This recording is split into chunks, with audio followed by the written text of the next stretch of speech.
ici.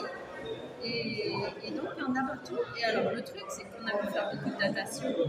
Et c'est ça qui est intéressant, c'est que quand on peut faire beaucoup de datation, on commence à mieux comprendre le site.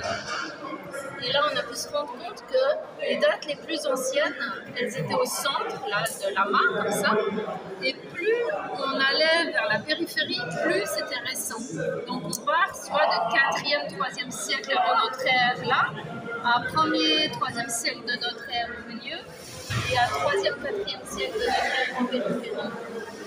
Et là, on se dit, ok, là, ça, le plus ancien là, jusqu'à la périphérie ici. Mais peut-être que si on fouille là, ça sera encore plus ancien. Oui. On attend. Voilà, donc Plus dans le temps. voilà, exactement. Il faut persévérer. Mais c'est profond. C'était juste un peu en dessous, ouais. Et donc, c'est une stratigraphie complexe. Là, je n'ai pas pu mettre toutes les données. On est en train de publier l'article, mais il y a 3 ateliers différents. Et chaque fois, les rejets viennent recouvrir, en fait, l'atelier précédent. Donc, c'est assez complexe comme site. Donc, on voit qu'un bête site comme ça, on peut se dire, ah bon, c'est simple. Mais non, en fait, c'est très complexe et ça dure sur 1000 ans. En fait, quasiment. Entre 400 avant et 400 après, ou 500 après. Ça, presque 1000 ans d'occupation. Et peut-être plus encore. Donc, avec une évolution, on voit une évolution des pratiques, les tuyères qui deviennent plus petites avec le temps, les scories un peu qui changent aussi. Donc, il y a une évolution de la tradition sur 1000 ans. Si c'était inchangé, on s'inquiéterait un peu, on se dirait peut-être qu'il y a des problèmes avec les dates.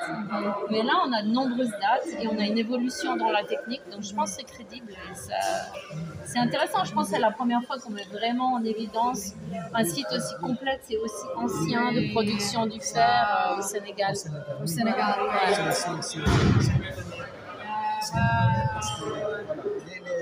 Ah oui, c'est vrai. J'avais entendu parler de Falémé quand j'ai fait Falémé, Oui.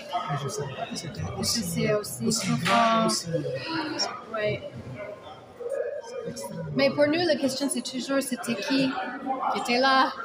Alors, quel langue ils ont parlé quelle langue, mais comment on peut savoir? C'est difficile d'en parler il y a plus de 2000 ans, hein, mais après on essaie aussi de s'interroger. Et donc, en fait, ce qu'on n'a pas dit ici, parce qu'on n'a pas le temps de tout dire et de tout faire, mais on a trouvé de la céramique aussi associée. Et donc, moi j'étudie la céramique de ces différents sites de production du fer depuis 400 avant jusqu'à 700 de notre ère, donc un peu plus de 1000 ans. Et là, bon, on peut connecter plus facilement en termes culturels avec d'autres groupes voisins pour essayer de comprendre d'où ça vient, les affinités de la céramique, elles sont plus vers quelle direction. Voilà, donc on essaye d'avoir une idée à travers la céramique ou au moins de confronter les données du fer et la donnée de la céramique pour essayer de comprendre. Est-ce qu'il y avait plusieurs groupes de forgerons en parallèle? Qu'il y avait des techniques différentes? Est-ce que... Voilà. J'ai une question là-dessus. C'était quelle demande qui était là? Il y a par exemple des ouvrages. Je peux peut-être Sur le protocole, est-ce qu'ils ont tous été à la grande période? Est-ce qu'il y a des sources mais par exemple, Non. vous avez des sélections de... On n'a aucun régime conservé. C'est des terrains assez acides qui sont peu favorables à la conservation des ossements humains. Donc là, on n'a aucun ossement humain conservé dans la région. Mais bon, de toute façon, c'est des Homo sapiens. Enfin, là, la question n'est pas tellement... De toute façon, c'est des Homo sapiens. Maintenant, en termes culturels, est-ce que c'est des proto-mandingues? Est-ce que c'est des... Voilà, bon, ça c'est un peu compliqué à répondre pour ces époques si reculées. Mais en tout cas, c'est les premiers forgerons du Sénégal, on va dire ça comme ça. Mais ce sont les peuples qui ne sont pas pasteurs. Maintenant, j'ai compris la question. La question, c'est, tu voulais savoir, oui, tu as posé une question tout à l'heure par rapport à ça.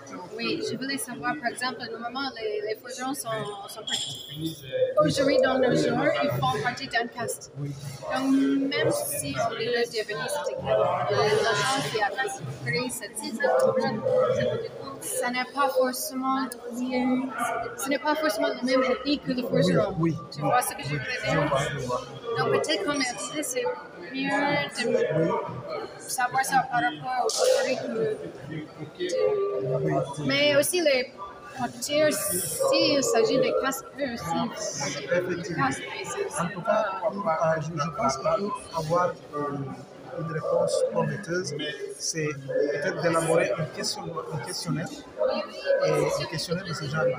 D'abord, Dans leur histoire, là. oui, élaborer un questionnaire et après aller faire les enquêtes pour voir exactement d'abord au cours de quelle période de l'histoire il s'agit et quel peuple proche. En tout cas, c'est tout un questionnaire. C'est un questionnaire lié en même temps à l'histoire. Voilà, l'histoire. Parce que dans ce projet, il est bien, c'est des historiens, mais il était bien d'avoir des linguistes.